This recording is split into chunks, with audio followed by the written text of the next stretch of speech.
بإحسان إلى يوم الدين. أما بعد، قال الله تبارك وتعالى في القرآن المجيد: أعوذ بالله من الشيطان الرجيم. بسم الله الرحمن الرحيم. إنا نحن نزلنا الذكر وإنا له لحافظون. وقال النبي صلى الله تعالى عليه وسلم: خيركم من تعلم القرآن وعلمه، أو كما قال صلى الله تعالى عليه وسلم. صدق الله المولانا العظيم، وصدق رسوله النبي الأمي الكريم، ونحن على ذلك من الشاهدين والشاكرين، والحمد لله رب العالمين. اللهم صل على سيدنا محمد وعلى آل سيدنا محمد وأصحاب سيدنا محمد وبارك وسلم عليهم. اللهم صل على سيدنا محمد وعلى آل سيدنا محمد وأصحاب سيدنا محمد وبارك وسلم عليهم. اللهم صل على سيدنا محمد وعلى آل سيدنا محمد وأصحاب سيدنا محمد وبارك وسلم عليهم. وصل على جميع الأنبياء والمرسلين وعلى ملائكتك المقربين وعلى عبادك الصالحين وعلى أهل طاعتك أجمعين، وارحمنا معهم برحمتك يا أرحم الراحمين. رب اشرح لي صدري ويسر لي أمري واحلل عقدة من لساني يفقهوا قولي. رب يسر ولا تعسر ولا تنقص وتمم بالخير، وبك نستعين یا فتاح یا فتاح یا فتاح. تعلیمی اداروں میں، مدارس میں، اسکولوں میں، کالجوں میں دو چیزیں ہوتی ہیں. ایک تو عمارت ہوتی ہے کالج کی، اسکول کی، مدرسے کی. یہ عمارت ضرورت ہے. اس کے علاوہ دو چیزیں ہوتی ہیں، ایک کتاب اور استاد. کتابیں بھی بہت ساری ہوتی ہیں، اساتذہ بھی بہت سارے ہوتے ہیں. چھوٹے ادارے میں کم اساتذہ، طلبہ بھی کم. بڑے اداروں میں اساتذہ بھی زیادہ، طلبہ کی تعداد بھی زیادہ. لیکن نصاب میں سلیبس وہ ایک ہی ہوتا ہے. چھوٹے ادارے میں بھی وہی سلیبس ہوتا ہے. پرائمری نصاب ہے، مڈل کا سلیبس ہے، یا جو ہائی اسکول ہائر کلاسز ان کا جو نصاب ہوتا ہے، سلیبس ایک جیسا رہتا ہے. اس کی وجہ سے کیا ہوتا ہے؟ اس کی وجہ سے انسانوں کے اندر علم آتا ہے. علم روشنی ہے. آپ ادھر متوجہ ہو جائیں، وہ اپنا کام کریں. روشنی سے اندھیرا دور ہوتا ہے. روشنی میں آدمی راستہ طے کرتا ہے. روشنی نہ ہو تو آدمی گر جائے گا، ٹھوکر کھائے گا، چلے گا ہی نہیں، جائے گا کہاں. یہ علم ہے، یہ دل کی روشنی ہے. یہ انسان کی باطن کی اور روح کی روشنی ہے. علم نور ہے. تو دنیا کی جہالت دور کرنے کے لیے بھی اللہ تعالیٰ نے دو چیزوں کو بھیجا ہے دنیا میں. آپ کی توجہ میری طرف ہے، ادھر کو ہے؟ وہاں تو کچھ اور ہوگا، انسان ہوں گے، چل رہے ہوں گے. ادھر توجہ کر دو. جتنی آپ توجہ رکھیں گے ادھر کو، اللہ تعالیٰ وہ مضمون دل میں ڈالیں گے اور اگر آپ کی توجہ کم ہوگی تو مضمون بھی کم ہی آئے گا۔ اس کی مثال ایسے ہے، ماں اپنے بچے کو دودھ پلاتی ہے، اللہ نے اس کی چھاتی میں دودھ رکھا ہے، اب بچے کا اگر منہ کمزور ہو، وہ چوس ہی نہیں پاتا ہے، تو ماں کی چھاتی سے دودھ بہت کم نکلے گا۔ اور اگر بچہ تندرست ہے، صحت مند ہے اور وہ چوستا ہے تو اس کی والدہ کی چھاتی سے دودھ بہت نکلے گا۔ ایسے ہی جب کوئی مقرر و مبلغ بیان کرتا ہے اور اگر لوگ توجہ کے ساتھ سنتے ہیں، ان کو چاہت ہوتی ہے کہ ہم سنیں، تو اس کے اثرات بولنے والے کے اوپر پڑتے ہیں، اللہ تعالیٰ اس کے دل میں مضمون ڈالتا ہے، ایسی باتیں ڈالتا ہے جس سے سننے والوں کو نفع ہوتا ہے۔ اس لیے آپ توجہ سے سنیں گے تو دنیا کی جہالت، دنیا کا اندھیرا دور کرنے کے لیے اللہ تعالیٰ نے دو چیزوں کو بھیجا۔ کتنے چیزوں کو؟ دو چیزوں کو، ایک کتاب، دوسرا کتاب کا پڑھانے والا اور سمجھانے والا۔ یہ سلسلہ چلا ہے شروع سے۔ آدم علیہ السلام بھی سمجھاتے تھے اپنے بچوں کو، اللہ تعالیٰ کی صفات بیان فرماتے تھے، تبلیغ فرماتے تھے۔ بعد میں حضرت تشریف لے گئے، شیطان بھی اپنا کام کرتا رہا، اولاد آدم کو گمراہ کیا، طرح طرح کی خرابی میں ان کو مبتلا کیا۔ اللہ تعالیٰ پھر دوسرے انبیاء علیہ السلام کو بھیجتی تھی۔ تو دنیا کے اساتذہ کو ہم استاد کہتے ہیں، مدرس کہتے ہیں، ماسٹر جی کہتے ہیں، لیکچرر کہتے ہیں اور پروفیسر کہتے ہیں، لیکن جو اللہ تعالیٰ بھیجتا ہے ان کو انبیاء علیہ السلام کہتے ہیں۔ وہ اللہ کے برگزیدہ ہوتے ہیں، ان کو اللہ تعالیٰ منتخب کر لیتا ہے کہ جاؤ فلاں علاقے میں اور وہاں لوگوں کو سبق پڑھاؤ، سمجھاؤ، آخرت کی دعوت ان کو دے دو، ایمان کی دعوت ان کو دے دو۔ تو سلسلہ ایسے چلتا رہا۔ یہ اہم مضمون ہے، آپ ذرا توجہ سے دیکھ لیں، بچوں آپ بھی سن لیں۔ تو اللہ تعالیٰ جو آسمان سے کتابیں بھیجتے ہیں اس کو کہتے ہیں کتاب اللہ۔ کیا کہتے ہیں اس کو؟ اللہ کی کتاب۔ جو اس کا سمجھانے والا ہوتا ہے، پڑھانے والا اس کتاب کا، اس کو کہتے ہیں رجال اللہ۔ کیا؟ اللہ تعالیٰ کے منتخب بندے، اللہ ان کو خود منتخب کر لیتا ہے، انہی کو کہتے ہیں انبیاء علیہ السلام، رسول۔ تو ہر زمانے میں دو چیزیں ہیں۔ انبیاء علیہ السلام دنیا سے تشریف لے گئے، کتاب موجود تھی، کتاب، اس لیے کتاب موجود تھی۔ دوسرا نبی آیا، کتاب موجود ہے، تیسرا نبی آیا، کتاب موجود ہے، چوتھا نبی آیا۔ ہاں کبھی کبھار سلیبس بھی بدل جاتا ہے، سلیبس بھی ایسا بھی ہوا۔ ایک زمانے میں تورات یہ سلیبس تھی، پھر تورات کے بعد دوسری کتاب اللہ نے بھیجی، زبور۔ زبور بھی منسوخ ہو گئی، پھر انجیل، پھر وہ بھی منسوخ ہو گئی۔ جیسے سلیبس کینسل ہو جاتا ہے، دوسرا سلیبس آتا ہے۔ تو یہ دو چیزیں ہر زمانے میں ہیں، اللہ کی کتاب اور اللہ کا نبی۔ وہ جو اللہ کا نبی ہوتا ہے اس کو اللہ تعالیٰ خود سبق پڑھاتے ہیں، اس کی تربیت اللہ تعالیٰ خود فرماتے ہیں، اور وہ پھر اپنی امت کی تربیت کر دیتا ہے۔ آخر میں اللہ نے جو کتاب بھیجی اور جو سمجھانے والا، بتانے والا بھیجا، آپ جانتے ہیں آخری کتاب ہے قرآن مجید، آخری کتاب ہے، اور اس کتاب کا سمجھانے والا جس کو وہ کتاب دی گئی وہ ہے حضرت محمد رسول اللہ صلی اللہ تعالی علیہ وسلم۔ آپ کا دھیان میری طرف ہے نا جی۔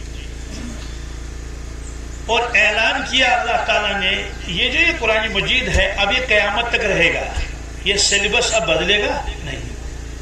اور جو حضرت رسول اللہ صلی اللہ علیہ وسلم ہیں یہ آخری نبی ہیں، ہم اس کے بعد کسی نبی کو دنیا میں نہیں بھیجیں گے۔ وہ کتاب آخری کتاب اور نبی آخری نبی۔ سوال یہ کہ کتاب تو ہمارے پاس ہے الحمدللہ، لیکن سمجھانے والا کون ہوگا جو سمجھائے؟ حضرت تو دنیا سے تشریف لے گئے، حضرت نے شاگردوں کو تیار کیا، قرآن مجید پڑھایا، ان کو سمجھایا، ان کو ان کی تربیت کی، ان کا نام رکھ دیا صحابہ کرام، کیا رضوان اللہ تعالی عنہم اجمعین۔ یہ اللہ کے نبی صلی اللہ علیہ وسلم کے براہ راست شاگرد ہیں،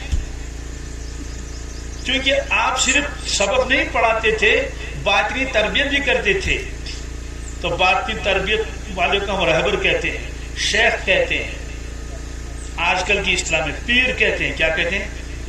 تو جو ان کے ہوتے ہیں ان کو مریدین کہتے ہیں، کیا کہتے ہیں؟ مریدین کہتے ہیں۔ تو یہ کہہ سکتے ہیں کہ صحابہ کرام کا جو سمجھانے والا، تربیت کرنے والا وہ حضرت رسول اللہ صلی اللہ علیہ وسلم تھے۔ تو یہ صحابہ کرام شاگرد بھی ہیں، مرید بھی ہیں۔ مسجد میں امام ہوتا ہے، اس کے پیچھے مقتدی ہوتے ہیں۔ تو اللہ کے نبی صلی اللہ علیہ وسلم خود نماز پڑھاتے تھے، اس کا مطلب اللہ کے نبی صلی اللہ تعالی علیہ وسلم امام ہے اور اس کے پیچھے جو مقتدی ہیں۔ تو صحابہ کرام حضور صلی اللہ علیہ وسلم کے مقتدی بھی تھے، حضور کے امت بھی تھے، حضور صلی اللہ علیہ وسلم کے شاگرد بھی تھے، حضور صلی اللہ علیہ وسلم کے مریدین بھی تھے۔ اس کے ساتھ ساتھ ہر شاگرد کو اپنے استاد سے محبت ہوتی ہے، ہر شاگرد کو استاد کے ساتھ محبت ہوتی ہے، چاہے وہ انگریزی پڑھانے والا ہو، چاہے ہسٹری پڑھانے والا ہو، چاہے قرآن پاک پڑھانے والا ہو۔ تو صحابہ کرام کو اللہ کے نبی صلی اللہ علیہ وسلم کے ساتھ محبت بھی تھی۔ کتنی محبت تھی؟ اپنی جان سے زیادہ، اپنی اولاد سے زیادہ۔ اور یہ صرف انہی کو نہیں، ہم کو بھی ہونی چاہیے۔ ہر کلمے والے کو اپنے اولاد سے زیادہ، اپنی جان سے زیادہ محبت ہونی چاہیے حضرت رسول اللہ صلی اللہ تعالی علیہ وسلم کی۔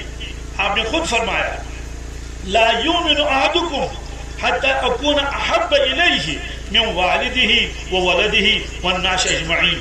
لوگوں، تم میں سے کوئی کامل مسلمان نہیں ہو سکتا، کامل میں نے کمپلیٹ مسلمان نہیں ہو سکتا جب تک وہ میرے ساتھ محبت نہ کرے، اپنے والدین سے زیادہ، اپنے اولاد سے زیادہ، تمام دنیا کے لوگوں سے زیادہ محبت، تب وہ کامل مسلمان ہوگا۔ ورنہ وہ کامل مسلمان نہیں ہے، چاہے وہ کتنے ہی اعمال کرے، محبت ہونا ضروری ہے، محبت ہونا۔ تو اللہ کے نبی صلی اللہ علیہ وسلم نے سکھایا صحابہ کو، حضرت دنیا سے تشریف لے گئے، صحابہ نے سبق پڑھایا شاگردوں کو، ان کو کہتے ہیں تابعین۔ کیا کہتے ہیں؟ انہوں نے بڑی محنتیں کی، قرآن پاک یاد کیا، حدیثوں کو زبانی یاد کیا، اور بڑے بڑے امام آ گئے، امام ابو حنیفہ رحمۃ اللہ علیہ، حضرت امام شافعی رحمۃ اللہ علیہ، حضرت امام احمد بن حنبل رحمۃ اللہ علیہ، حضرت امام مالک رحمۃ اللہ، حضرت امام سفیان ثوری رحمۃ اللہ علیہ، یہ بڑے بڑے بڑے بڑے حضرات آئے دنیا میں۔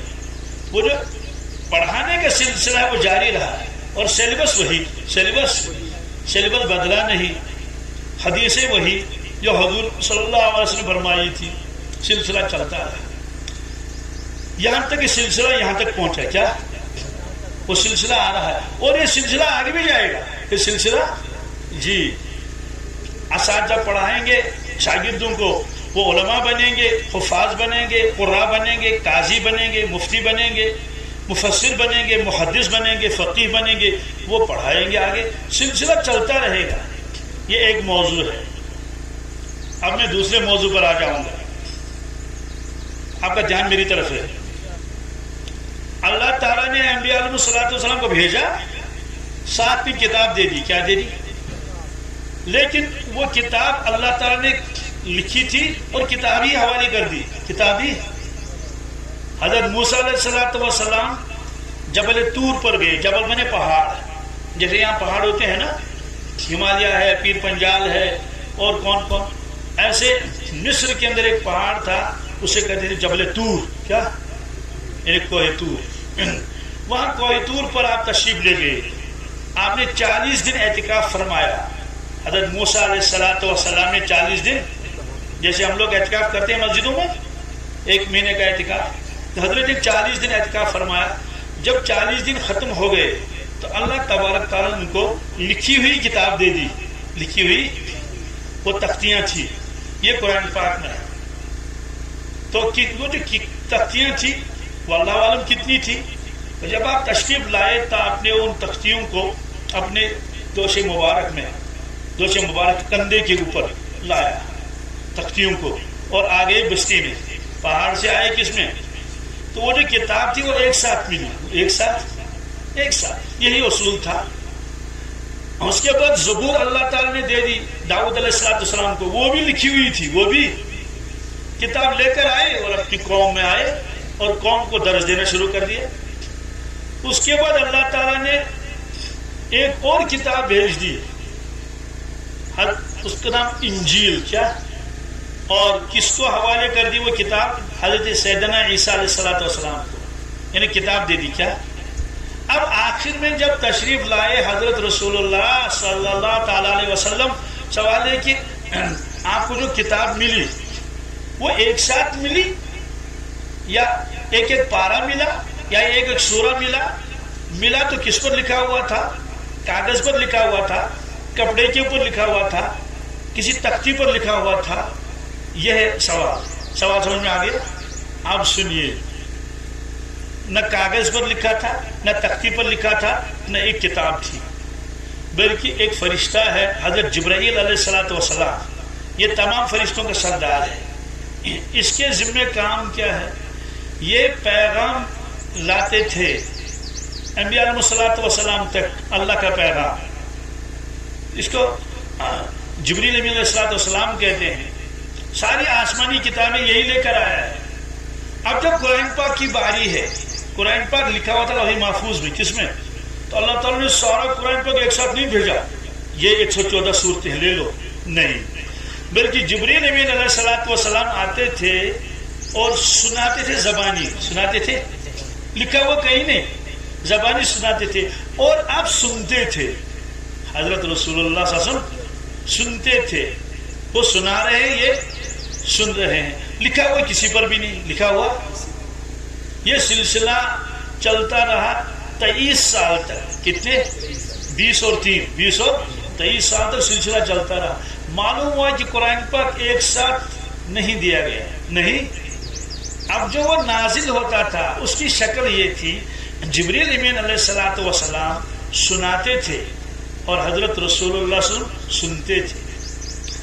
ظاہر سی بات ہے، جب لکھا ہوا ہے نہیں، ایک آدمی آپ کو کوئی سنا رہا ہے کوئی چیز، آپ کہیں گے بھائی میں تو بھول جاؤں گا، یہ تو لکھ کے دے دو۔ حضرت رسول اللہ صلی اللہ علیہ وسلم جبریل امین علیہ السلام کے ساتھ ان آیتوں کو دہراتے تھے، جیسے کوئی یاد کرتا ہے، دہراتے تھے، اس کو ریپیٹ کرنا، پڑھنا۔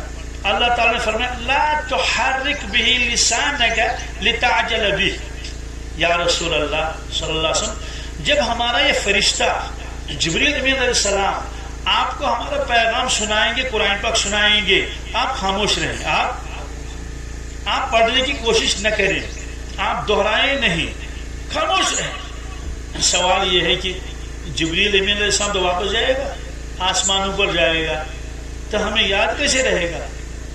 تو اللہ نے فرمایا لا تحرک بہ لسانک لتعجل بہ، اے ہمارے محبوب محمد رسول اللہ صلی اللہ علیہ وسلم، آپ زبان کو حرکت نہ دیں، آپ یاد کرنے کی کوشش نہ کریں۔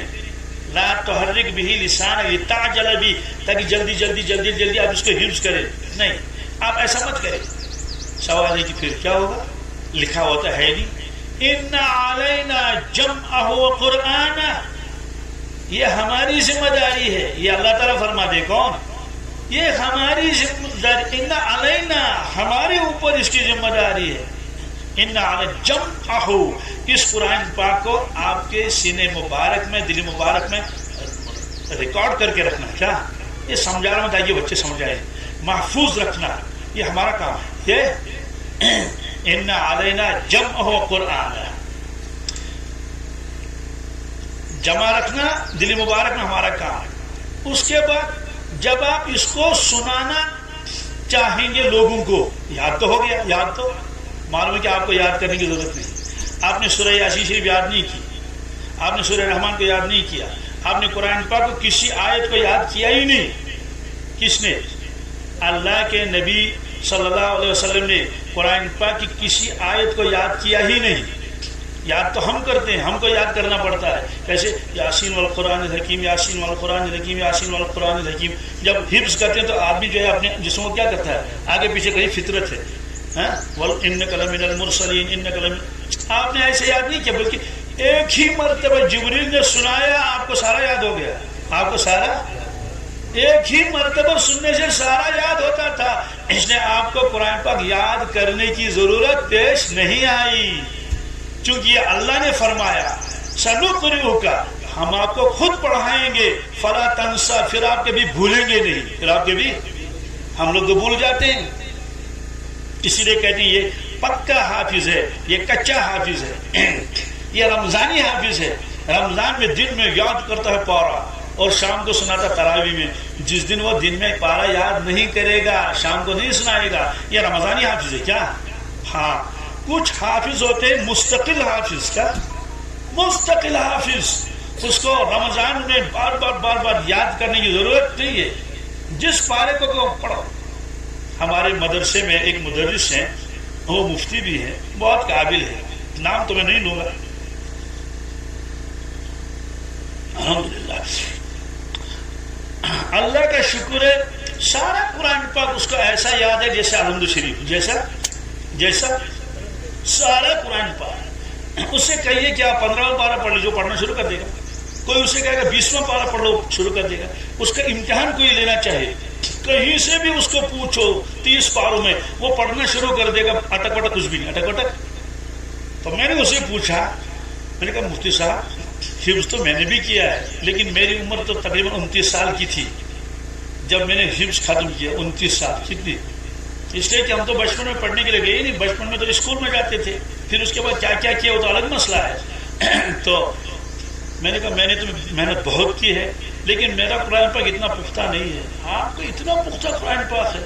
انہوں نے واقعہ سنایا، انہوں نے کہا کہ ہم کئی بھائی ہیں، تو میرے بڑے بھائی گجرات گئے جماعت کے ساتھ یا ویسے گھومنے واللہ عالم.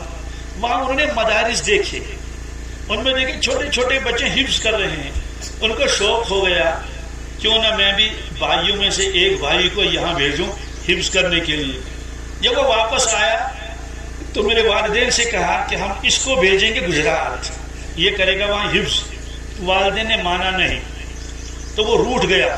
2-3 دن کہیں ماما کے گھر میں گیا، کہیں چاچا کے گھر میں گیا کہ تم کیوں نہیں بھیجتے اس کو میرے ساتھ. تو والدین نے کہا چلو ٹھیک ہے لے جاؤ. بہرحال مجھ کو جب لے گئے، میں چھوٹا تھا، جب میں گجرات پہنچا اور میرا وہاں داخلہ ہوا، ایڈمیشن داخلہ ہو گیا، میں درجے میں بیٹھا. میں چونکہ اتنا چھوٹا تھا تو میرے استاد کہتے تھے بیٹے آپ نے دودھ کی بوتل ساتھ نہیں لائی. آپ نے دودھ کی بوتل، یعنی آپ تو ابھی دودھ ہی پی رہے ہیں تو دودھ کی بوتل ساتھ لاتے تو یہاں درجے میں کیا کرتے، دودھ بھی پیتے. مطلب میں اتنا چھوٹا تھا، 10 سال کا، کتنا، اور گیا گجرات. میری والدہ کہتی تھی کہ جب یہ آپ کو لے گئے تو ماں کو تو یاد آتی ہے، 10 سال کی یاد نہیں آئے گی، 10 سال کی بیٹی آئے گی نا. کہا کہ وہ یہ بانہار ہے نا، ہمارا بانہار، اس کی طرف رک کر کے روتی تھی. کہتی یا اللہ میرے بیٹے کو یہ چھین کے کہاں لے گئے، میری گود سے اس کو چھین کے لے گئے. میری گود سے اس کو 10 سال کا. کہا چونکہ میں 10 سال ہی کا تھا اور میں نے بچپن میں حفظ کیا، کیا اس لیے وہ بولا نہیں. اس لیے وہ تو حفظ کا جو زمانہ اصل ہے یہ بلوغ سے پہلے بالغ ہونے سے پہلے جو حافظ ہو جاتا ہے وہ پکا حافظ ہوتا ہے. کیا وہ کچا نہیں ہوتا. وہ جو پتھر پر لکیر ہے، کیا آپ کاغذ پر لکھ لیں گے تو کاغذ کے اوپر پانی پڑ گیا تو بہہ گیا نا، لیکن اگر آپ نے پتھر کے اوپر لکھا نہیں بلکہ وہ اٹھایا آپ نے، ایک چھوٹی سی ہتھوڑی ہوتی ہے نا، اور وہ دوسری وہ یوں کرنے لگے تو ظاہر سے وہ تو مٹے گا ہی نہیں. تو بچپن میں جو یاد کیا جاتا ہے وہ مٹتا نہیں، وہ محفوظ رہتا ہے. ہاں اگر کوئی کہے گا میں نے 20 سال 25 سال کی عمر میں حفظ کیا تو اس کے لیے شرط یہ ہے وہ روزانہ پارہ پڑھتا رہے. کیا روزانہ پارہ پڑھتا رہے، ایک پارہ 1.5 پارہ، وہ بھی نہیں بھولے گا، ورنہ آدمی بھول جاتا ہے قرآن پاک. یہ حدیث میں ہے، اللہ کے نبی صلی اللہ علیہ وسلم ارشاد فرمایا لوگو قرآن پاک کی خبرگیری کر لو، قسم ہے اس پروردگار کی جس کے قبضے میں میری جان ہے. جس طرح سے اونٹ رسی سے بھاگ جاتا ہے، انہیں اونٹ کے اوپر رسی لگی تھی، رسی کھل گئی، رسی اب تو اونٹ تو چلا گیا، بہت مشکل اس کو واپس لانا ریگستان سے. ایسے اگر تم نے روزانہ قرآن پاک کو نہیں پڑھا، تلاوت نہیں کی، قسم پروردگار کی جیسے وہ اونٹ بھاگ گیا رسی سے اور دور چلا گیا، ایسے تمہارے سینوں سے قرآن پاک نکل جائے گا، تمہارے سینوں سے قرآن پاک، پھر تم کوشش کرو کہ اس کو واپس لائیں گے، بہت مشکل ہے، بہت مشکل ہے۔ ایک روایت میں ہے، ارشاد فرمایا حضرت رسول اللہ صلی اللہ علیہ وسلم نے، کیا ارشاد فرمایا؟ ارشاد فرمایا کہ اللہ تعالیٰ نے میرے امت کے گناہ مجھ کو دکھائے، امت کے گناہ، اللہ بچائے، کوئی شراب پی رہا تھا، کوئی چوری کر رہا تھا، کوئی ڈاکہ ڈال رہا تھا، کوئی اور گناہ کر رہا تھا، گناہوں کے حد سینکڑوں قسمیں ہیں۔ جب میں نے دیکھے امت کے گناہ، میری امتی نے یہ گناہ کیا، یہ گناہ کیا، یہ گناہ کیا، تو دکھ تو ہوگا ہی، ہوگا یا نہیں ہوگا؟ اگر کوئی آدمی شریف ہو، نیک ہو، صالح ہو، اس کے 2-4 بچے ہوں، تو وہ کہے گا کہ اس بچے نے تو شراب پی لی ہے، نعوذ باللہ، یہ بچہ تو چوری پر پکڑا گیا، یہ بچہ تو فلاں جگہ جو ہے وہ لڑائی کر کے آ گیا، باپ کو دکھ ہوگا یا نہیں ہوگا؟ کیا خیال ہے؟ تو اللہ کے نبی صلی اللہ علیہ وسلم کو دکھ ہوگا نہیں ہوگا؟ جب ہمارے اعمال وہ ملاحظہ فرمائیں گے، فرمائے میں نے گناہ دیکھے، لیکن ایک گناہ سے مجھے زیادہ دکھ ہوا، ہاں ایک گناہ سے مجھے، ہمارے نزدیک، آپ کے نزدیک وہ گناہ ہے ہی نہیں، یعنی ہم اس کو گناہ نہیں سمجھتے ہیں، آپ کا دھیان میری طرف ہے نا، ہم اس کو گناہ نہیں سمجھتے۔ وہ کیا فرمایا؟ میرے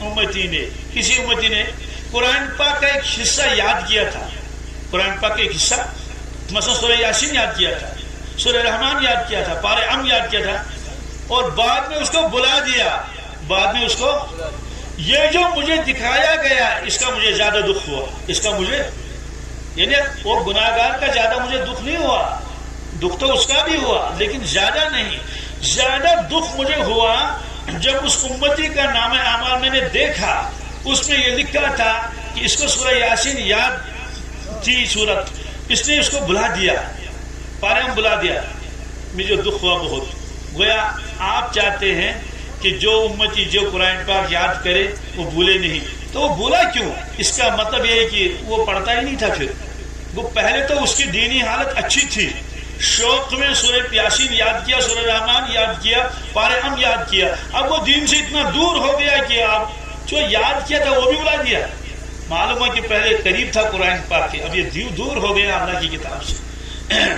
تو اللہ کے نبی صلی اللہ علیہ وسلم خاموش رہتے تھے، مضمون یاد ہوتا تھا، مضمون، اس میں ایک اور مضمون ہے، اس کو میں چھوڑ دیتا ہوں، وہ زیادہ گہرا ہے، وہ کیا ہے؟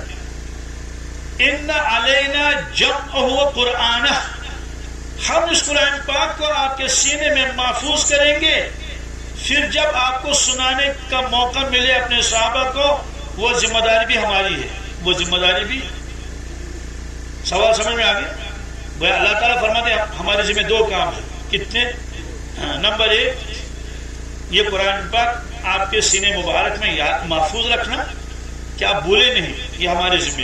دوسری بات، جب آپ قرآن پاک کو سنانا شروع کر دیں گے اپنی امت کو، جو نازل ہوا، یہ جو قرآن پاک آپ سنائیں گے اپنی امت کو، یہ کام بھی ہمارے ذمہ ہے، یہ کام بھی۔ سوال یہ تو آسان ہے، یہ تو آسان اس لیے ہے کہ مثلا سورہ یاسین یاد کرنے میں تو کئی دن لگے، اب سنانے میں کیا مشکل ہے؟ یاسین والقرآن الحکیم انک لمن المرسلین علی صراط مستقیم تنزیل العزیز الرحیم، کوئی مشکل نہیں۔ لیکن اللہ تعالیٰ کیوں فرماتے ہیں کہ یہ قرآن پاک آپ کے سینے مبارک میں محفوظ رکھنا یہ ہمارا کام ہے، اور جب آپ اس کو سنائیں گے امت کو اور کاتب کو بلا کر لکھواتے تھے، یہ بھی ہمارا کام ہے، یہ بھی۔ آپ سوال سمجھ گئے؟ پہلا کام تو مشکل ہے نا یاد رکھنا، یاد کرنا، لیکن دوسرا کام تو مشکل نہیں ہے نا پڑھنا۔ پھر اللہ کیوں فرماتے ہیں کہ آپ جب اس کی تلاوت کریں گے یہ ہمارے ذمہ ہے، یہ ہمارے ذمہ ہے۔ آپ کا دھیان میری طرف ہے نا؟ سوال ہے کہ یہ اللہ نے کیوں فرمایا، اس کی وجہ ہے۔ یہ کوئی جنگل آ گیا کیا؟ جی یہ کون آیا ہے؟ میڈیا والا نہیں، میڈیا والے کو کون ہے؟ یہ دینی مجلس ہے، میڈیا اس کی اجازت نہیں ہے، اس کو بند کر دو، ہمیں لوگوں کو دکھانا نہیں ہے۔ ہمارا السلام بھائی صاحب آپ اس کو بند کرے گا نا؟ ہاں اللہ کا شکر ہے۔ یہ ایک مجلس ہے دینی مجلس چھوٹی سی. نہیں نہیں یہ ہم خود پہنچائیں گے. یہ ہے نا یہ ہم خود پہنچائیں. آپ بند کریں اس کو. جی تو آپ کا دھیان میری طرف ہے نا. کیا سوال کیا میں نے کہ یاد رکھ, آپ کو یاد کرانا یہ ہماری ذمہ داری ہے, اور جب آپ اس کو تلاوت کریں گے یہ کس کی ذمہ داری؟ ہماری ذمہ داری. سمجھ آ گیا سوال؟ تو سوال سنانا کیا مشکل ہے, آپ سن لیجئے. جب قرآن پاک نازل ہوتا تھا اس میں انوارات ہوتے تھے. کیا ہوتے تھے؟ کیونکہ نورانی کلام ہے. یہ لمبی بحث میں چھوڑ دیتا ہوں. یہ نورانی کلام ہے, نورانی کلام ہے. جب وہی نازل ہوتی تھی اللہ کے نبی صلی اللہ علیہ وسلم کا چہرے مبارک متغیر ہو جاتا تھا اور پسینہ آتا تھا. اتنا پسینہ آتا تھا, اگر سردی کا موسم بھی تھا تو آپ ایسے اپنے جبین مبارک سے پسینہ صاف کرتے تھے ایسے. تو سردی میں پسینہ, فرماتے ہاں یہ وحی کا بوجھ تھا, یہ وحی کا نزول وحی کا بوجھ. ہاں اب پڑھنا ہے. یہ انوارات, کتنے انوارات پیچھے رکھنے, کتنے انوارات آگے جائیں گے, یہ وہ نقطہ ہے اس میں. یہ مثال سے آپ کو سمجھ میں آئے گا.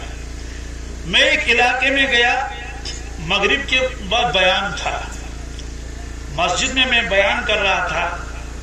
اچانک دھماکے کی آواز آئی, زوردار دھماکہ ہوا. تو لوگ گھبرا گئے, ہم بھی گھبرا گئے. تو اتنے میں یہ راڑیں ہیں, یہ راڑ بھی جل گئی, یہ تارے وارے سب جل گئی مسجد کی.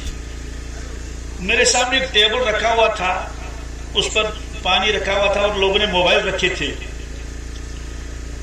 تو ایک جوان کھڑا ہو گیا, وہ سوئچ بند کرنا چاہتا تھا, سوئچ بند کرنا چاہتا تھا کیونکہ ان راڑوں میں آگ لگ گئی. تو اس کو جو اس نے ٹیبل کو ہاتھ لگایا تو اس نے ادھر سے اٹھا کے ادھر پھینک دیا اس کو. تو عجیب معاملہ ہوا. تو گاؤں میں شور مچ گیا, گاؤں میں. تو لوگ کھڑکیوں سے بھاگنے لگے, دروازوں سے بھاگنے لگے, سارا گاؤں چلا گیا, سارا گاؤں نکل گیا. ہم لوگ مہمان تھے, ہم کہاں جاتے, ہم وہیں بیٹھے رہے. ہم کہتے یا اللہ یہ کیا ماجرا ہے, پتہ نہیں کیا ماجرا ہے, یہ ہوا کیا. اور اس کے بعد بیٹے اس کو تم جیب میں رکھو, دین کی بات عظمت سے سنو. یہاں ریکارڈنگ ہو رہی تو ادھر دکھا رہا ہے, ادھر ادھر مت کرو یہ تماشے. یہ ذرا سی بے ادبی ہو جائے گی نا آپ کو تو اللہ تعالیٰ بچائے محروم ہو جاتا آدمی. یہ کوئی کھیل تماشا تھوڑا ہی ہے. یہ دو لگے ہوئے ہیں, اس بھائی کو میں نے منع کیا اور آپ گھما رہے ہیں اس کو, اور ان کو اٹھا رہے ہو جو آپ کو آ رہا ہے. تو فوٹوگرافی تو اصل حرام ہے نا شرعن. اس کی اجازت دی علماء کرام نے زبردستی کر کے تاکہ لوگوں تک یہ پیغام پہنچے, ورنہ کھڑکیوں اور دوسری چیزوں کو اور درختوں کو اٹھانے کی کیا ضرورت ہے. یہ مضمون بہت گہرا ہے, مجھے جانا ہے جمعہ پڑھانے کے لیے, اس کو گہرائی سے سن لو. تم توجہ سے نہیں سنو گے تو مضمون واپس چلا جائے گا. تو گاؤں میں کیا ہوا, سب لوگ بھاگ گئے. اب ہم بھی خاموش بیٹھے ہیں. سوال ہوا کیا, آپ سنو ہوا کیا. ہوا یہ جو ہائی ٹینشن تار اس کو کہتے ہیں ایس ٹی, یہ ایس ٹی آتی ہے اور یہ ٹرانسفارمر کے ساتھ کنیکٹ ہو جاتی ہے. اس کے بعد اس طرف سے دوسری تار نکلتی ہے, اس کو ایل ٹی کہتے ہیں. یہ ایس ٹی ہے, یہ ایل ٹی ہے. تو ایس ٹی میں تو زیادہ پاور ہوتا ہے, ایل ٹی آگے کہیں 200 کہیں 250 وہ آگے سپلائی کرتی ہے. ہوا کیا, ہوا یہ کہ ٹرانسفارمر میں کچھ خرابی ہو گئی اور وہ جو ایس ٹی پاور آ رہا ہے وہ سارا منتقل ہو گیا ایل ٹی میں. کس میں ہو گیا؟ تو ایل ٹی میں پاور چلا گیا ایس ٹی کا. کس کا؟ تو اور وہ گیا گھروں میں. کس میں گیا؟ تو میں اس کو ایک لطیفے کے طور پر کہتا ہوں, ان بیچاروں کو تو وہاں سنگل بیس ہوتا تھا تو بجلی نے کہا السلام علیکم ہم آ رہے ہیں. ہاں تو جب ایچ ٹی داخل ہوگی ایل ٹی میں تو جتنے بھی الیکٹرک آئٹمز گھروں میں تھے سب جل گئے. سب مشینیں جل گئی, موبائل جل گئے, ریڈیو جل گئے, ٹی وی جل گئے. ایک شور مچ گیا. کیا کتنے لوگوں کو یہاں سے پٹک دیا ادھر کو. پاور آئے نا گھروں میں, تو جو چھوٹی تار تھی اس نے برداشت نہیں کیا. اللہ کا کرم تھا, بچانا تھا بستی کو. وہ دھماکہ جو ہوا تھا وہ ٹرانسفارمر میں ہوا. کس میں؟ تو ٹرانسفارمر میں ہوا. تو جب ٹرانسفارمر دھماکہ ہو گیا تو خراب ہو گیا نا, تو ڈسکنیکٹ ہو گیا خود. اب لوگوں نے سانس جو ہے وہ اس کے یعنی راحت کی. اب معلوم ہوا کیا ہو. اب آپ سمجھ گئے. تو ادھر سے ایف ٹی آیا, درمیان میں ٹرانسفارمر ہے. اب آگے کتنا رہا سارا آگے بھیجیں گے تو جل جائے گا, سارا جل جائے گا. تو وہی نازل ہوتی تھی کیا سارے انوارات کے ساتھ, کیا سارے انوارات کے ساتھ, اور اس کو صرف برداشت کرتے تھے حضرت رسول اللہ صلی اللہ علیہ وسلم. کائنات کی اور کوئی چیز وہی کو برداشت کر ہی نہیں سکے گی, یہ طے ہے.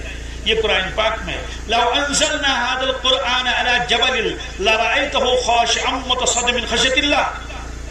یا رسول اللہ صلی اللہ علیہ وسلم, اگر ہم اس قرآن پاک کو نازل فرماتے پہاڑ پر, کس پر, آپ دیکھتے اس پہاڑ کے تو پرکھ اڑ جاتے, وہ ریزوں میں تبدیل ہو جاتا. لرأيته خاشعا متصدعا من خشية الله, اللہ کے قول سے پارا پارا ہو جاتا, وہ برداشت نہیں کر پاتا.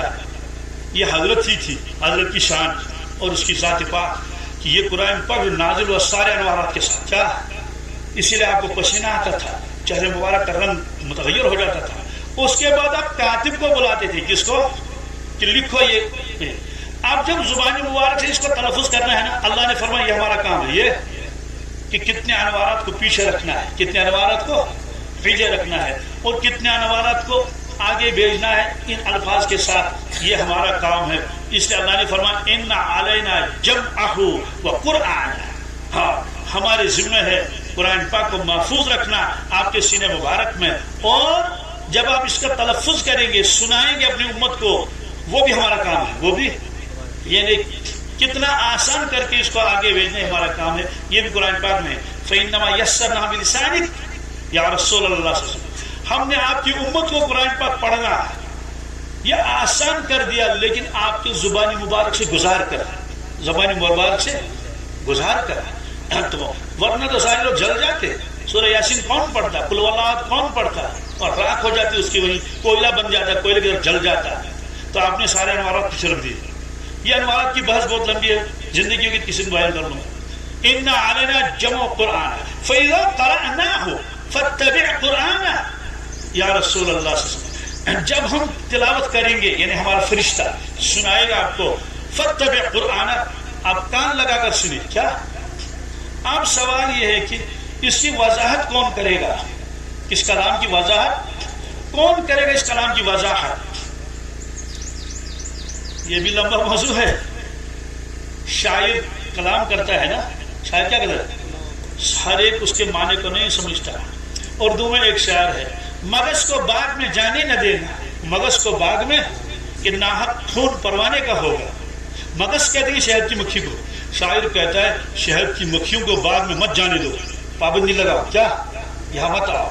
کیوں, ناحق خون پروانے کا ہوگا, پروانہ خامخواہ میں جل جائے گا. اسے کہا یہ شاعر کون ہے, یہ تو ایک فضول شعر ہے بے معنی, لیکن شاعر تو بہت بڑا ہے. لوگوں نے کہا شاعری سے پوچھے کیا کریں گے شاعر. تو شاعر نے کہا کہ بھائی اس میں گہرائی ہے. انہوں نے کہا سمجھائیے کہ شہد کی مکھی اور پروانوں کا آپس میں کیا تعلق ہے, اور آپ کہتے ہیں کہ مغز کو باغ میں جانے نہ دینا کہ ناحق خون پروانے کا ہوگا. انہوں نے کہا اصل وجہ یہ ہے لوگ شمع روشن کرتے ہیں, موم بتی روشن کرتے ہیں, تو پروانے آتے ہیں اور وہ جل جاتے ہیں. وہ ہے نا, پروانے کو چراغ ہے اور بلبل کو پھول بس, صدیق کے لیے اللہ کا رسول بس. تو پروانے کو چراغ چاہیے اور بلبل کو پھول چاہیے. تو جہاں شمع آپ جلائیں گے تو یہ پتنگے آ جائیں گے پروانے کہ اس کے چکر لگاتے تو جل جاتے ہیں. انہوں نے کہا دیکھو لوگ موم بتیاں چالو کر لیتے ہیں, جلاتے ہیں شمع, یہ پروانے آتے ہیں جل جاتے ہیں. ہم نے کہا کہ شمع ہی نہیں جلے, لوگ تو پھر بھی جلائیں گے. شمع کس سے بنتے, موم سے. کس سے, موم پر پابندی لگا. تو موم کہاں سے بنتی, تو شہد سے. کس سے, شہد جب اس کو ہم گرم کرتے ہیں تو موم الگ نکلتا ہے اس کا, اور شہد الگ نکلتا ہے. تو ٹھیک ہے, شہد آتا کہاں سے, یہ تو مکھیاں دیتی ہیں. کون, شہد کی مکھیاں. کہتے شہد کی مکھیاں لاتی کہاں سے, کہتے باغ میں جا کر پھول چوستی ہیں, پھول چوستی ہیں. اس لیے یہ اچھا, تو ہم اس کا جو سورس ہے, منبع ہے, تو صرف آگر, کیا آگری کروز بان, آگری کروز. تو جب مکھیاں نہیں جائیں گی باغ میں تو شہد بھی نہیں ہوگا. جب شہد نہیں ہوگا تو موم بھی نہیں بنے گا. جب موم نہیں ہوگا تو موم بتی بھی نہیں ہوگی. جب موم بتی ہوگی تو پروانے آئیں گے ہی نہیں. پروانے معلوم یہ ہوا کہ کہ انسان کا شعر بھی کبھی کبھی انسان حل نہیں کر پاتا ہے، تھوڑی دشواری ہوتی ہے، تو اللہ تعالیٰ کا کلام کون حل کرے گا؟ اللہ تعالیٰ کا کلام کون حل کرے گا؟ اللہ تعالیٰ نے فرمایا نمازیں پڑھو، کتنی رکعتیں، یہ نہیں فرمایا، یہ تو فرمایا زکات دے دو، کتنی دینی، یہ نہیں فرمایا، حج کرو، یہ نہیں فرمایا ہر سال کرنا ہے کہ 5 سال کے بعد کرنا ہے۔ تو یہ اللہ نے جو فرمایا کہ فلاں کام کرو، اب اس کی تفصیل کون بتائے گا؟ تفصیل بتائیں گے حضرت رسول اللہ صلی اللہ علیہ وسلم، لیکن ان کو پڑھائے گا کون؟ اللہ تعالیٰ فرماتے ہیں ان کو ہم خود پڑھائیں گے، ان کو ہم اِنَّا عَلَيْنَا جَمْعَهُ وَقُرْآنَهُ فَإِذَا قَرَأْنَاهُ فَاتَّبِعْ قُرْآنَهُ ثُمَّ إِنَّ عَلَيْنَا بَيَانَهُ، پھر اس کے بعد اس قرآن پاک کی وضاحت کرنا یہ ہمارے ذمہ ہے۔ یہ ایک لمبا موضوع، اس کو میں مختصر کر لیتا ہوں۔ میں نے ایک آیت آپ کے سامنے پڑھی، آیت کیا ہے؟ اِنَّا نَحْنُ نَزَّلْنَا الذِّكْرَ وَإِنَّا لَهُ لَحَافِظُونَ۔ اللہ تعالیٰ فرماتے ہیں لوگوں اس قرآن پاک کو ہم نے نازل کیا، اس قرآن پاک کو ہم نے، اس کی حفاظت ہم کریں گے، اس کی حفاظت۔ آپ لوگ توجہ سے نہیں سنتے، آپ کو بولنے والے کی طرف توجہ ہونی چاہیے، وہ تو چیزیں ہیں، یہ یہاں قال اللہ قال رسول کا پیغام ہے، اسے ادھر دیکھیں گے ادھر تو آدمی ہوگا، وہ تو کچھ کوئی پتھر اٹھا رہا ہوگا، کوئی اینٹ پتھر ہوگا، وہ تو کچھ نہیں ہوگا نا، لیکن یہ دین کی بات ہے، اس کو نا عظمت سے سننا چاہیے نا۔ اور میں مختصر کر لیتا ہوں چند منٹ میں۔ اللہ تعالیٰ نے فرمایا ہم نے قرآن پاک کو نازل کیا اور یقیناً واقعی ہم اس کی خود حفاظت کریں گے، یہ اللہ کا وعدہ ہے۔ اللہ کا سمجھ، اللہ کا وعدہ صرف قرآن پاک کے ساتھ ہے؟ ہاں صرف قرآن پاک کے ساتھ ہے۔ سمجھ، اس سے پہلے جو اللہ نے کتابیں بھیجی تھی، تورات ہے، انجیل ہے، زبور ہے، ان کے بارے میں اللہ نے کیا فرمایا؟ ان کے بارے میں اللہ تعالیٰ نے فرمایا کہ لوگوں یہ میں نے کتاب بھیجی ہے آپ کے پاس، اس کی حفاظت تمہارے ذمہ ہے۔ کتاب کی حفاظت لوگوں کے ذمہ، کس کے؟ لوگوں کے ذمہ۔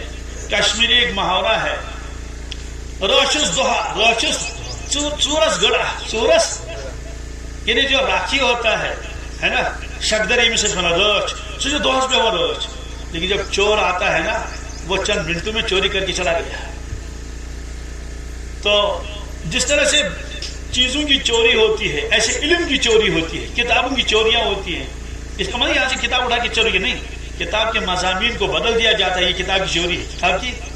تو اللہ تعالیٰ نے فرمایا بِمَا اسْتُحْفِظُوا مِنْ کتاب اللہ وَكَانَ عَلَيْهِ شُهَدَاء، اے بنی اسرائیلو یہ کتاب ہم نے تم کو دی ہے، اس کتاب کی حفاظت تمہارے ذمہ ہے، تمہارے۔ لیکن بنی اسرائیل میں وہ لوگ آئے جنہوں نے کتاب کو بدل دیا، جنہوں نے کتاب کو، اس لیے وہ کتاب اللہ کی کتاب نہیں رہی، اس میں زیادہ تو لوگوں کی ہی باتیں آئی، اللہ کی باتیں بہت کم تھی۔ یہ قرآن پاک نے فرمایا یحرفون الکلمہ عن مواضعہ، یہ یہود اور یہ نصارہ اللہ کی کتاب کو بدلتے ہیں، اللہ کی کتاب کو اپنی عبارت اس میں داخل کر لیتے ہیں، اور یہ ہے، اس کو بھی یہی چھوڑ دیتا ہوں۔ سوال یہ کہ کتابیں بدل گئی، اگر قرآن پاک کی حفاظت کی ذمہ داری امت کو ڈال دی جاتی تو امت تو حفاظت کرتی، لیکن چور تو مرتا نہیں، چور تو وہ تو ضرور اس کو تبدیل کر لیتا۔ اسے اللہ نے فرمایا قرآن پاک ہم نے نازل کیا، اس کی حفاظت ہم خود کریں گے۔ معلوم یہ ہو کہ اللہ قرآن پاک کی حفاظت اللہ تعالیٰ خود فرما رہے ہیں۔ آج 1500 سال کے قریب ہوا، کتنا؟ قرآن پاک میں 114 سورتیں ہیں، کتنی؟ ہر سورت کے شروع میں بسم اللہ الرحمن الرحیم لکھا ہے لکھا ہے، لیکن ایک سورت ایسی ہے اس میں بسم اللہ الرحمن الرحیم نہیں لکھا ہے، سورہ توبہ یا سورہ برات، دونوں نام ہیں اس کے۔ سوال 1400 سال سے زیادہ وقت ہو گیا ہے، تو اس میں کسی نے بسم اللہ لکھا ہی نہیں، کسی کی ہمت نہیں بسم اللہ لکھے۔ کیوں؟ اللہ کے نبی صلی اللہ علیہ وسلم نے بسم اللہ نہیں لکھوائی تھی، بسم اللہ۔ تو جیسے قرآن قل هو اللہ احد لوح محفوظ میں ہے، جیسے قل هو اللہ احد نازل ہوا تھا، جیسے قل هو اللہ احد صحابہ پڑھتے تھے، وہی قل هو اللہ احد آج بھی ہمارے قرآن پاک میں، نہ اس میں کمی ہے نہ اس میں زیادتی ہے۔ تو یہ وہ وعدہ ہے۔ اب سوال یہ ہے کہ جب اللہ تعالیٰ خود فرماتے ہیں میں قرآن پاک کی حفاظت کروں گا، تو پھر مدارس اور مکاتب کی کیا ضرورت ہے؟ یہ آخری کلام ہے، آپ کا دھیان میری طرف ہے۔ اس کا جواب یہ ہے، اللہ تعالیٰ فرماتے میں رزاق ہوں. کیا اللہ کے علاوہ کوئی رزاق ہے؟ رزق دینے والا ہے کوئی؟ کون ہے رزق دینے والا اللہ تعالیٰ کے علاوہ؟ کوئی نہیں. اولاد اللہ تعالیٰ کے علاوہ کوئی دیکھ سکتا ہے؟ ان درختوں کے اوپر جو پھل نکلیں گے اللہ تعالیٰ کے علاوہ کوئی نکال سکتا ہے؟ اگر ہمارے میں ہاتھوں میں ہوتا نا تو اس ایک ایک درخت کے 50-50 پیٹیں ہم اترواتے اس سے چل، لیکن یہ ہمارے ہاتھوں میں نہیں ہے. تو رزق اللہ دیتا ہے. رزق، اب رزق دینے کی دو شکلیں ہیں.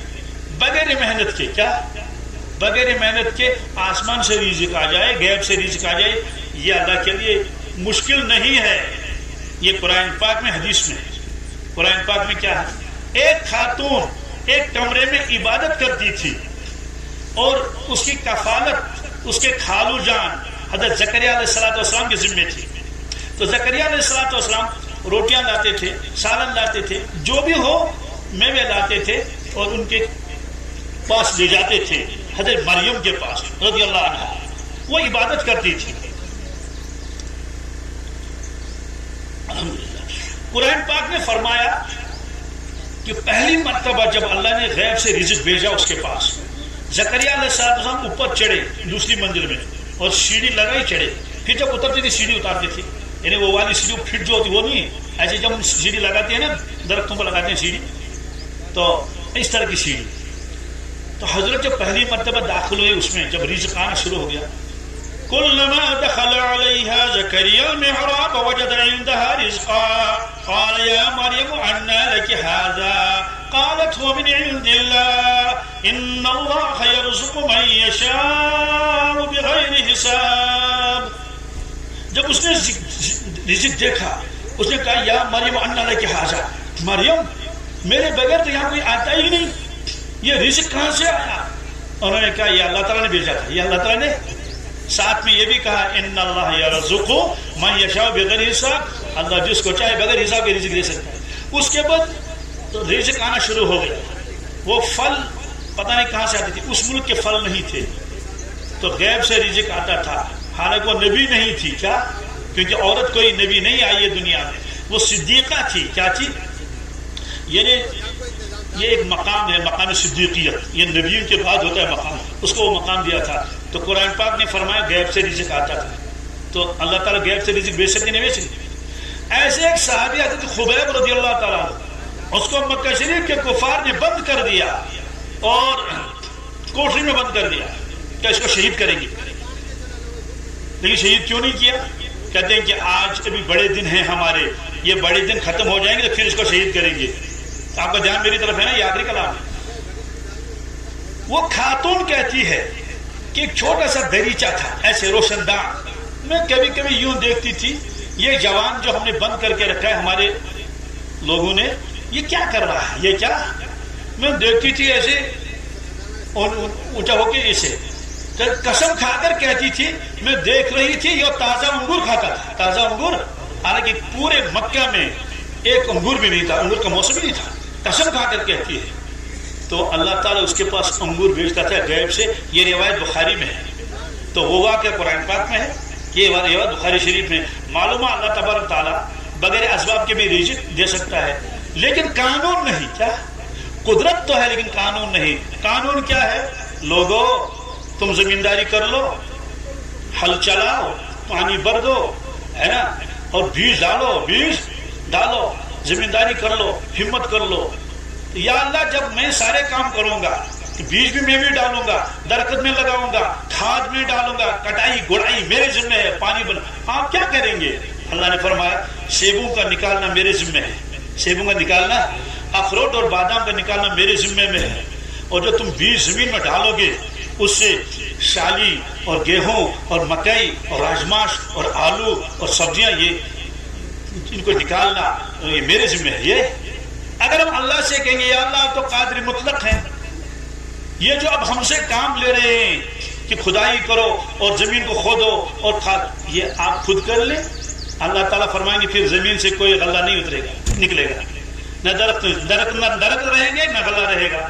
معلوم یہ ہوا کہ اللہ تعالیٰ رزاق ہے لیکن استعمال کرتا ہے انسانوں کو. کس کو؟ جو جتنی محنت کرے گا اس کا اللہ اتنا پھل دے گا. یہ آپ یہ بات تو سمجھ میں آ گئی نا. یہی اللہ تعالیٰ فرماتے ہیں قرآن پاک کی حفاظت ہمارے ذمہ ہے. ہمارے لیکن کام لیں گے امت سے. کیا فرمائیں گے اللہ تعالیٰ کہ بنیاد ڈالنا تمہارا کام ہے, مدرسہ تعمیر کرنا تمہارا کام ہے, اور طلباء کا بھی جمع کرنا مدرسے میں لانا تمہارا کام ہے. ٹپائی اور قلم اور کاغذ اور نورانی قاعدہ اور امپارہ یہ سب چیزیں اور مدرس کا انتظام یہ تمہارے ذمہ ہے. یہ یا اللہ آپ کیا کریں گے؟ قوت حافظہ جس کو میموری پاور کہتے ہیں, قوت حافظہ, عقل, فہم, فراست, علم, یہ میرا کام ہے. یہ ہم اللہ سے کہیں گے یا اللہ جب آپ اتنا کریں گے قوت حافظہ دے دیں گے, یہ کام بھی آپ خود کر لیں. کہ اچانک بلڈنگ بن گئی, کہتے ہیں کہ یہ قدرت میں تو ہے لیکن قانون میں نہیں. کیا معلوم یہ ہوگی جو مکاتب و مدارس ہیں, یہ جو ان میں بچوں کو پڑھایا جاتا ہے اور مدرسے چلائے جاتے ہیں اور مکاتب, یہ اس قرآن پاک کی جو حفاظت کا وعدہ کیا تھا یہ اسی کے ساتھ منسلک ہے, اسی کے ساتھ. بہرحال مختصر یہ ہے کہ اس وقت اس مدرسے کی یہاں سنگ بنیاد رکھنی ہے. اللہ تعالیٰ ہمارے جمع ہونے کو قبول فرمائے اور اس مدرسے کو اللہ تبارک تعالیٰ اپنی بارگاہ میں قبول فرمائے. جن حضرات نے یہ زمین دے دی ہے اس کے لیے اللہ تعالیٰ ان کو دنیا میں بھی اور آخرت میں بھی بہترین بدلہ عطا فرمائے, اور اس جو عمارت اب بننے والی اللہ تعالیٰ اپنی قدرت سے اس کو پائے تکمیل تک پہنچائے. تو جو لوگ بھی اس میں جس طرح سے اس میں مدد کریں گے, شمولیت کریں گے, اللہ تبارک تعالیٰ ان سب کو بہترین بدلہ عطا فرمائے. کوئی محروم نہیں رہے گا. حدیث میں ہے جو شخص مسجد بنائے گا اللہ کے لیے, کس کے لیے؟ مسجد, اللہ تعالیٰ اس کے لیے جنت میں گھر بنائیں گے. سوال ہے کہ ہر آدمی مسجد کیسے بنا سکے گا؟ پھر تو ایک ہی محلے میں تو 50 مسجدیں ہوں گی, اگر وہاں 50 گھر ہیں تو یہ ہے. بہرحال روایت میں ایک آدمی مجھ کو لے گیا اپنی مسجد دکھانے کے لیے, ابھی وہ بالکل جو ہے اس پر پلنگ تھی, ابھی بنا ہوا تھا, تعمیر نہیں ہوئی تھی. میری عادت ہے جہاں میں جاتا ہوں تو مدرسہ ہو مسجد ہو تو جو جیب میں 50 روپے ہو, 100 روپے ہو, 10 روپے ہو, ڈال دیتا ہوں کہ یہ تو صدقہ جاریہ رہے گا. اصل صدقہ جاریہ یہی ہے. تو اس نے مجھے مسجد دکھائی کہ اتنے صفحے وہ, یہ آپ کا دھیان میری طرف ہے نا. میں نے 100 روپے اس کو دے دیا. کتنا؟ 100 روپے. میں نے سوچا کہ یہ محلہ بہت بڑا ہے, یہ لوگوں سے چندہ کریں گے, بعد میں بنائیں گے مسجد. جب مسجد تیار ہو گئی, اس کا گنبد بھی بنایا, اس کے مینارے بھی لگے اور اس کا حمام بھی لگ گیا, اس میں نمازیں بھی ہو گئی. شاید کتنے سال ہو گئے, پھر اس نے مجھے بتایا کہ یہ مسجد میں نے اپنے خرچے سے بنائی ہے. کس سے؟ میں نے کسی سے ایک پیسہ بھی نہیں لیا ہے, صرف آپ کا 100 روپے ہے. کیا؟ صرف آپ کا. تو میں نے دل میں کہا اگر مجھے معلوم ہوتا اس کو سارے پیسے خود لگانے ہیں, میں وہ 100 روپے اس کو نہیں دیتا. کیوں؟ کہ ساری رقم اسی کی لگ جائے. تو مجھے کیا معلوم تھا. تو دنیا میں ایسے افراد بھی ہیں جیسے ہم مکان بناتے ہیں اس لیے وہ اسی طرح سے مسجد بناتے ہیں. الحمدللہ. اور عجیب بات ہے, یہ راز اس نے کسی سے کہا نہیں, مجھ سے کہا, لیکن محلے والوں کو معلوم ہے اس نے کسی سے ایک پیسہ بھی نہیں مانگا. وہ ہے مالدار. یہ ہے وہ صدقہ جاریہ. اب سوال, ہر ایک آدمی تو مسجد نہیں بنا سکتا, اور مسجد بنائیں گے کتنی, اور غریب کیا مسجد بنائے؟ دوسری روایت یہ آخری قرار ہے. ارشاد فرمایا حضرت رسول اللہ صلی اللہ علیہ وسلم نے, جو شخص دنیا میں مسجد بنائے گا چڑیا کی گھونسلے کے برابر. کس کے؟ چڑیا, بلبل, وہ مینا جو بھی ہو, اتنا بنایا اس نے. تو اللہ تعالیٰ اس کے بدلے میں جنت کے گھر بنائیں گے. کیا بنائیں گے؟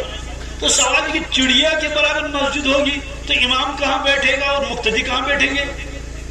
اس کا مطلب لکھا ہے محدثین نے کہ اس نے مسجد میں اتنے پیسے دیے کہ اتنی جگہ تعمیر ہوگی جس میں چڑیا اپنا گھونسلہ بنا سکتی ہے. چڑیا اپنا, تو اس کو میں حساب لگے 5 اینٹیں. کتنی اینٹیں؟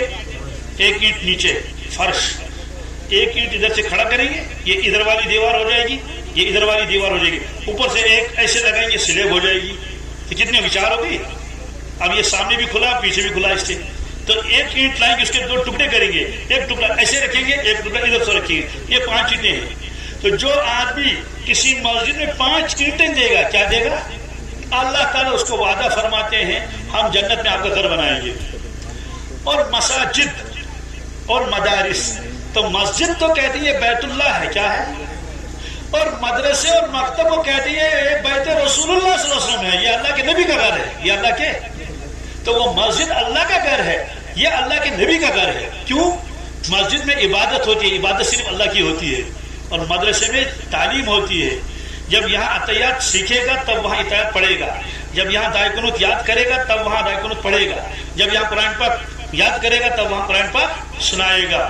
تو خوش نصیبی ہے ہم سب کے لیے کہ اللہ تعالیٰ نے توفیق دے دی ان بستی والوں کو، کسی نے زمین دے دی، کسی نے پتھر دے دیے، تو ہر شخص یہ کوشش کرے کہ میرا اس میں حصہ رہے، میرا اس میں حصہ رہے، اور یہ سلسلہ چلتا رہے گا، اور ہم قبروں میں ہوں گے، کیا ہوں گے، اور ہمارا ثواب بند نہیں ہوگا۔ یہ حدیث میں ہے جب آدمی مرتا ہے، اذا مات الانسان انقطع عملہ، اس کے اعمال سارے بند ہو جاتے ہیں، منقطع ہو جاتے ہیں، ختم، اب کچھ نہیں، الا ثلاثہ، مگر تین چیزیں، کتنی؟ تین چیزیں، وہ کیا کہتے ہیں، صدقہ جاریہ، کیا، مسجد ہے، مدرسہ ہے، مسافر خانہ ہے، چل رہا ہے، کنواں ہے، دوسرا او علم ينتفع به، وہ علم جو اس نے پھیلایا تھا، کتابیں لکھی تھی، تفسیر لکھی تھی، شاگردوں کو تیار کیا تھا، چلتا رہے گا۔ تیسری چیز ولد صالح، ولد اولاد صالح، اولاد کہ والدین چلے گئے، اولاد ان کے لیے دعا کرے نہ کرے، لیکن چونکہ وہ صالح ہے، کیا ہے، ثواب چلتا رہے۔ بہرحال حدیث میں پڑھ لی، خیرکم من تعلم القرآن وعلمہ، تم میں سب سے بہترین شخص وہ ہے جو قرآن پاک سیکھے اور سکھائے۔ تو اب ہم انشاءاللہ صحیح بنیاد ڈالیں گے، دعا وہی ہوگی انشاءاللہ رستان، وہی صحیح بنیاد کے اوپر۔ اللہ تبارک تعالی ہم کو اس خدمت کے لیے قبول فرمائے اور یہ تعمیر کرنا ہمارے لیے آسان کرے۔ ربنا تقبل منا انک انت السمیع العلیم۔ سبحان ربک رب العزت عما یصفون وسلام علی المرسلین والحمد للہ رب العالمین۔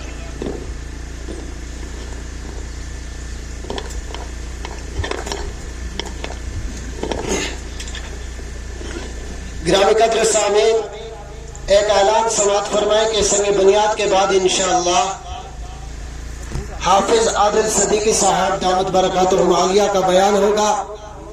آپ حضرات جم کر بیٹھیں اور اس جلسے میں معاملات فرمائیں۔ اللہ تعالیٰ آپ کو جزائے خیر نصیب